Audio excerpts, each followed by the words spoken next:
যে ক্লাব করেছে বিশ্বসেরা, এক যুগ পর আবারও সেই ক্লাবে নেইমার জুনিয়র। স্বাভাবিকভাবেই আবেগটা তার অনেক বেশি। সাও পাওলোতে সান্তোসও তাকে বরণ করে নিয়েছে রাজকীয়ভাবে।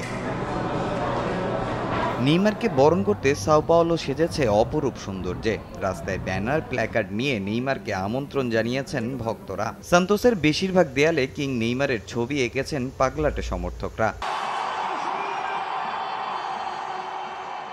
হাজারো দর্শকের সামনে ভিলা বেলমিরোতে নেইমার পেয়েছেন রাজকীয় সংবর্ধনা। পুরো মাঠ ঘুরে করেছেন ভক্তদের সঙ্গে দেখা। শৈশবের ক্লাবে ফিরে কান্নাও করেছেন নেইমার। হয়তো কিংবদন্তি পেলেকে অনেক মিস করেছেন তিনি। এই ক্লাব যে পেলের ওয়াতুর ঘর। বেঁচে থাকাকালীন বহুবার নেইমারকে বলেছিলেন এখানে ফিরতে। তবে সে মারা যাওয়ার বছর দুয়েক পর তার কথা রেখেছেন ব্রাজিলিয়ান সুপারস্টার।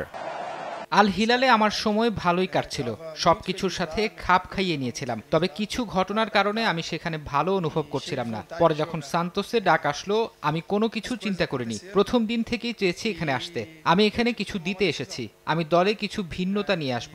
আমি আমার সতীর্থদের সর্বোত্তম সহযোগিতা করব। আমি জানি সান্তোস সেরা ছন্দে নেই, এটা তারাও ভালো করে জানে। তবে উন্নতি করতে হবে সবার। আমি পেলের এই জার্সিটাকে অনেক সম্মান করি। অবশ্যই আমি ব্রাজিল জাতীয় দলে ফিরতে চাই। এখানেও আমার কিছু অর্জন করা বাকি আছে।